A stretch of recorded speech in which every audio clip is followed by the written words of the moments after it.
And this is Josie with Steel Notes Magazine. Today I have the privilege of speaking with Tim McMurtry. He is currently working with Symmetria. I said it wrong again. Symmetria, with producing their first album. Thank you for having me, Tim. Thank you so much. We just got done eating, and Tim decided that we were just gonna... show reality. Right. People are hungry. We're in the studio. We're working. Right. And I even turned my phone off this time. So, I guess first question is, how did you get a hold of these guys? How did these guys get a hold of you? Just some history there? Well, from the Blue Room, because I've been at the Blue Room putting on shows for about 8 years now. So it was actually Vince's first band, Blindside, that booked the show with us there and had them there. And that's how me and him met. And then from there, I guess, just years later, just turned back up with a new band and said, I want to do something. So here we are. And what are you doing that's different? I heard some things about you. You're helping some people out. Well, there's many different things now because just this past, I guess like 5 months ago, we started Trip Squad Records because I got offered distribution through Selecto Hits. Oh, nice. Selecto Hits have been around since 1960, family-owned and operated distributors. Really? And the great thing for bands is they actually have the SoundScan report, so it shows the bands where they're going to get their sales, where all their sales come from, and they get the reports every quarter from it, so it's legitimate. It's not like a lot of these labels, they just have a logo online and that's all they got, and there's no real solidity to it. Right.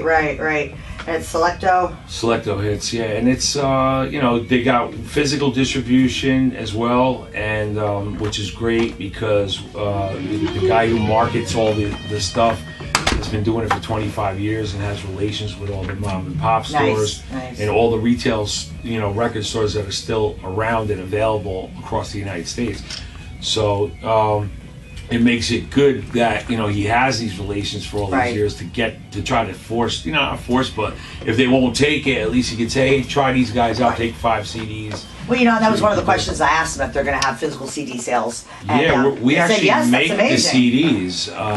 Trip Squad Records. Not only do we get the digital distribution through all the normal retail sites online, which is like over 40 or 50 of all the biggest.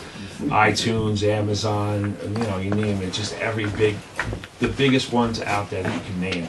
But the biggest thing is getting the SoundScan reports from that, because that costs a label like $20,000 a year to have that. So all these artists today, all these artists and all these bands think, oh yeah, I'm gonna put my stuff online, and I got 40 or 50 digital retail sites already, so I'm good. Right. No, you're not. No, you're not. Because go and try to get paid. Go and try to figure out, where the money's coming in, and try to contact every site individually that you uploaded it to. You're just not going to find your money.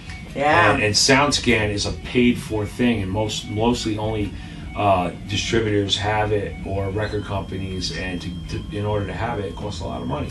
Right. It's a service that's special to have, That's cool. So that's what's special about Trip Squad Records. So all you people out there that think you're getting the right thing, go keep trying, and come talk to me later after you see all the success we have. Bye. He says that in the nicest light, I'm sure.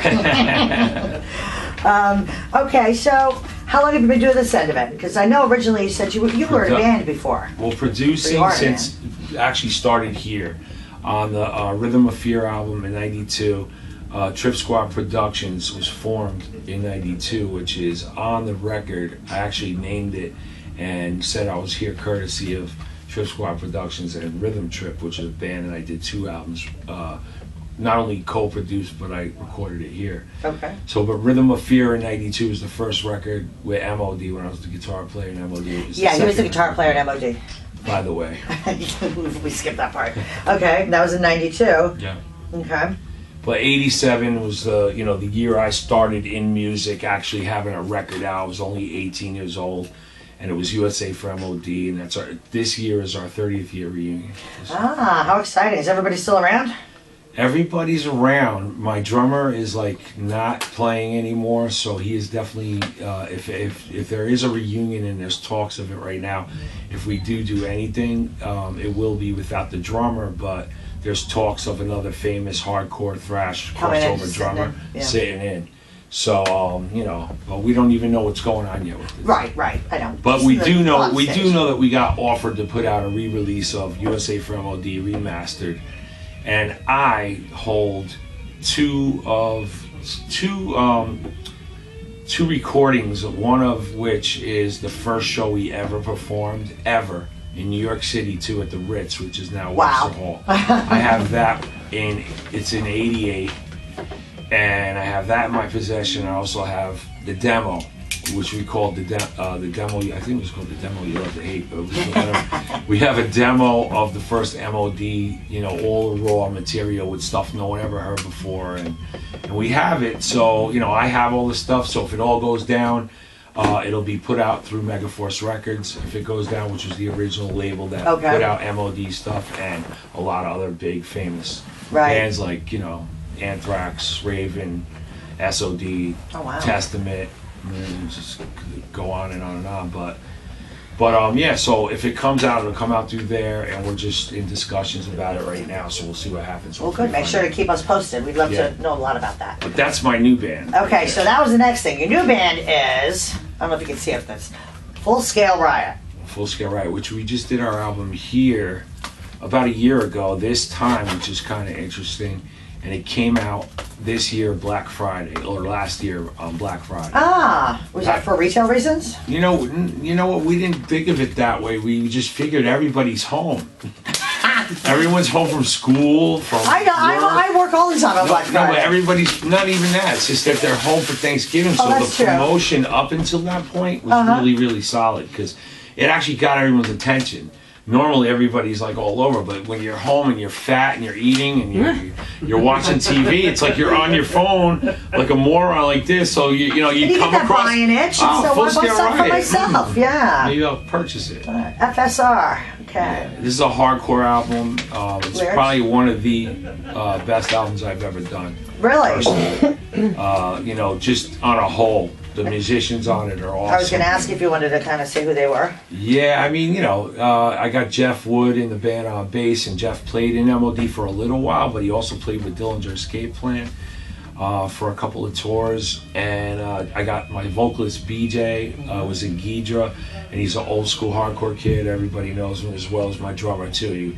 He was in several underground bands that, you know, also played around the New York State. New York City scene for years, and the guys are just, you know, I'm just blessed to have them all part of the group. We did it as fun, and we're still, you know, it's fun right now. So you guys got together and made an album. We made an album, and it's fun, and it's doing quite well, and we're actually getting some headlining gigs now, which is kind of interesting. Where are you doing that at? We're playing the Stanhope House on the 30th of this month, March 30th. So. It's March 30th, and there's like 3 openers right now, so that's going to be a fun show. And that's in Jersey, right? That's in Jersey, yeah, Stanhope, New Jersey. Stanhope House, Stanhope, New Jersey. And then we're doing our, just so everyone knows, this one too. April 8th, we're doing a video taping in Montclair, New Jersey, and it is going to be at the Meat Locker, which is an underground, like a kind of like a speakeasy type of hardcore club. You know, it's like, you know, it's not really a club, and it's there. Right. Oh yeah, there's and the cool thing is everyone that knows the Meat Locker knows, and we're doing a taping of our video for 8200, our song that features Jimmy Gestapo of Murphy's Law. Oh wow. And you know, it's about legalizing marijuana and freeing all those who are in jail for life for marijuana. There's people in jail for life for marijuana? Believe it or not. The U.S. government, what's wrong? What's up with you? Seriously. Wow. Interesting. Eat an edible, will you? Wow. Okay, that's another day. Boy, that's a good discussion for when I do my vape. Anyway. Okay, so Full Scale Riot, you're playing now. Okay. We got a bunch of shows. Did you play before that, or just get together? No. We started like 2 years ago, and we started as fun. We also, it's just like, you know, there's so much going on in the world right now. And with everything in the times, we said it's a good time to get back into doing a hardcore album. We got a lot to say. Right. Let's do an EP. So we did the first EP, 6 songs. We recorded it here in like 4 days and just put it out fast. Just spun it out. We didn't get a label or not. We just made them. We sold them at shows. We played all over. The EP's called Depopulation. You can get it on Bandcamp right now. I'm going to actually release it through the label now. So, you know, but I'm also going to release other records that I was on through the label. We recorded the 2 Rhythm Trip albums here, Bring the Ruckus and Return of the Dragon. That's a crossover of hip-hop and hardcore and heavy metal. Those albums came out in 96 and 98. Wow. Now I'm going to re-release them through Trip Squad Records. One is coming out first with Never Before Heard music on it. It'll be the first one, Bring the Ruckus, that was released in 96. That'll be out first, and then I'll put the Never Before Heard songs, like 4 songs no one's ever heard before, on that, so it makes it a little more special because we just got the rights back to the album. And now how do we get to learn all this stuff? You got a website? You got? I mean, you could find me. You could find my Facebook page if you. You don't have room for any more friends. There's no room for friends, but you could always follow. Okay. And I got like a new page. I called it Timothy McMurtry. You could go there. It's like you know, just like a page where other people, if they want to go there. I don't use it as much because it's new, but yeah, I think I left you a message on that one. Yeah. So I got that. Wait to get back to me. Yeah, probably. Yeah, I got that, and then the Trip Squad Records page is on Facebook. Trip Squad Productions is on Facebook. Okay. Rhythm Trips band page. Murder League All Stars is another record I'm putting out that I did about 6 years ago. That's got a lot of good former band members in that band, and that's going to come out. It's kind of like a hip-hop fusion, hip-hop and heavy metal. Yeah, that's interesting to me. It's it's like Beastie Boys. Most people from the hardcore scene were into, like, the Beastie Boys were punk rockers before they were rappers. Did you ever see them in concert? They actually were skinheads. They actually wore Doc Martens and everything, and they were into the hardcore punk scene in New York, and basically they, you know, that's how hip-hop and hardcore is very closely together. You know, in the same thing because we all talk about the streets and music. That's right. I don't think musical composition is the same though. No. No, the music composition. But the mindset you're saying. But the mindset and what, you know, everybody's bitching about something. Right. Well, I think. But not the new stuff where it's like, yo, my bling, my car, my chick, my girl, big my dick. fat ass, yeah, I know. my dick, everything. You know. I know. So. I have a 17-year-old daughter. I make her turn it off. I feel horrible. That damn music. I just can't. I can't take it. So some misfits, will you? Yeah, right. Oh, that was the next thing I was going to say. So, what kind of bands did we do here in this studio? Man, there's a lot. I mean, besides my own records, there's just been a lot of different people. Even we had the actress Abigail Breslin that was in The Call. Yeah. The movie The Call with Halle Berry. She's a singer. So someone just notified me, an agent I know, and he just said, Tim, we want to do something with guitars with her. So we brought her in here, and she did a little something in here. But then, you know, from there it got into her people, and then they took it and mass-produced the shit out of it. And I sat in on the thing, and it was cool. Like I heard it all, but it just like they just like turned it into this. I can't see her doing a heavy song. Nah, no, she wanted the heavy guitar, so I was notified to do some stuff, and we put it in there. But like I said, like. You know, I think it kind of backfired for her anyway, because she wrote it about some rock singer or something that she was dating, and the girls that all love this kid all kind of went off on her writing about that. That's drama. It kind of got teeny bopper drama. right. It's kind of funny. Oh. But whatever. That's funny. Well, now that's a lot. You get a lot of that in this industry. I can talk about it. I could give a shit less. I didn't get paid. Oh, well then, damn it. Let's do it now. I think I'm bored of this story already. That's enough. Where are you from, Jim? I'm from Jersey City, New Jersey. Oh, you are? Family's from out there. I thought you were from New York. No, Jersey City. They all came from Elizabeth to Jersey City. Now, all these things you're doing, how do you have time to do any more producing? So let me see. We're talking about 5 different albums. There's a lot, yes. Because you know, I'm fully in. I'm glad we're taping this. I would never be able to take notes. You talk faster than I do. Well, it's the entertainment biz. I mean, basically, you got a nightclub where all bands and artists perform at. Right. The Blue Room in Sea Caucus. Yeah. And then I'm working with the Stanhope House now. I got Ghostface Killer coming there.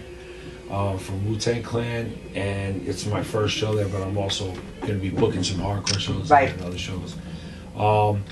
And then it's just Trip Squad Productions producing bands, also putting on the shows. Also, you know, I could get artists, hip hop artists, like big ones. I could get them and get them booked anywhere across the U.S. Really? So that too, that service is there, as well as you know, just with the record company now being able to, you know. The big thing with the record company is this is my biggest thing now, and it's really amazing. I got these guys as the first band that I'm putting out through the label. I'm putting out all my old records through there because I know that it's gonna do good, and I know I'm happy about it. Like it's finally like when you get to put out your own stuff, it's your money now. That's right. You know, before the label's making $10, $8 off your CD. You know, but the thing is, finally, like, we could put it all out, and so all my old former members that were in those bands are all contributing. Right. Like, this isn't free. Sure. Okay? Right. All my band members are putting in their money too. Okay. So today's day and age, people, you have to pay to put out your stuff. You have to invest into your group. You have to invest into your artistry. That's what the facts of life is today. If you don't invest, you have to do something for you're not getting that $60,000 check anymore to do a record, $20,000 to do videos. That stopped for me in '98. That was the last one I got. Wow. Was here. Yeah. '98. That was it. Done. And you know what? That's good. That's important to say. I don't think so many people know it. You have to work to get what you want, and part of that working is working a day job and saving the money so you can get what you want. You got to do it. You gotta, you know, if you have a hobby or music, you gotta put into it. If you believe in it, you know, the bottom line is you'll always make it back at least what your investment is. Right. But if you don't give it a shot or give it a chance, you're not going to know it. And with this record label, the cool thing is it's very inexpensive. Right. To put it out. Well, and that's what I kind of want to talk about too. We're not raping nobody. If you want people to know this, I mean, are you looking for more artists? Of course, yeah. I mean, because the thing is it's pretty much. We don't have to be like the old labels were, where you gotta like, okay, I don't want these guys, I'm not feeling them, or I'm not feeling. Like, anybody could put out their record through us. It doesn't matter. And the biggest benefit is the price. It's the price. And the connections. It's a lane. Basically, it's a lane. I got offered this, so now I could offer to everybody else. It's cheap enough to where you can afford to put it out. You get the product made for you, which you could. The great thing is, like these guys, Symmetria, right? They're gonna put out. They're going to get it uploaded to the internet. Right. It's over 40 to 50 retail sites. Right. They're going to get their SoundScan reports every quarter for the sales on there, which is great. It's going to go worldwide. Right. And then on top of it, they get the product made. They're going to get the CD just like physical this. CD. Physical, made, all included, for around $2,000. That's maybe crazy. A little bit more. 500 CDs made. Wow. So you figure that's $5,000 in your pocket if you're selling the CDs for $10 a pop. Right. You know, it's $5,000. So what we want to do just for the that's just for that. What we want to do is let them keep 250 CDs to sell. Right. Themselves at their shows. Right. Yeah. And we're going to take the other 250 and put them in the stores. We're going to try to put them. That's great. So and we'll see who takes them. Sure. We're not sure if everyone's going to take them or we're going to get rid of all of them, but we allow like an 18-month kind of situation. That makes sense. In 18 months, if we get 100 in and they're sold, great. If we get all 250 in and they're sold in 6 months and we got to go order more, I'm calling these guys and saying we need more.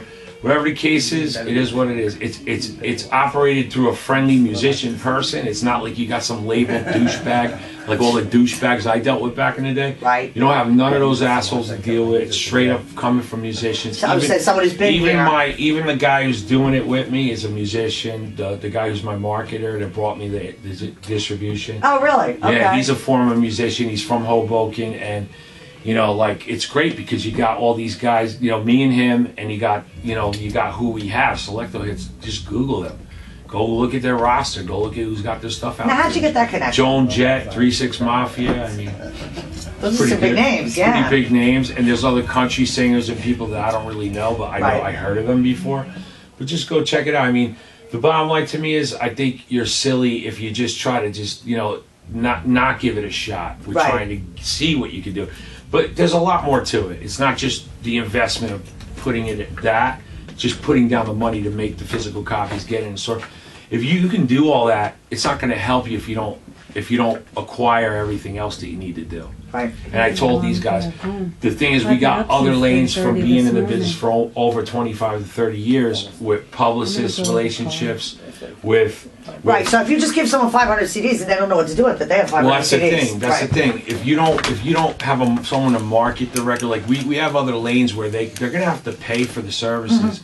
But they're people we know already. Right. So like, you know, we get them at a discount to help these guys get their stuff out and at what a great reasonable reference. price. Yeah.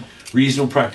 And this way, at least when they're playing, if they got a trip, say, from here to Florida, they're going to know that the stores are going to know where they're playing ahead of time and put the record in. All right. Send right. a poster, and you know what I mean? Like, there's a way to coordinate, at least, you know, and do things the right way. So it's just depending on the band, how far they want to go, or the artist, how far they really want to reach into it. Right. But right. all the lanes are there. I mean, we're giving out all of our artillery to everybody, and it's just up to them. Now, is there any specific budget they do? have to put into it. Right, right. You know what I mean? So. And that budget probably is fluid based on what they do between now and then. It's not easy. I mean, to me, honestly, a band should have at least, if there's 4 members, you should be able to spend $1,000 each to do a record, and you should be able to spend $1,000 each to put into marketing and promoting your record. Okay, all right. If you can't, about 30 seconds of battery yet.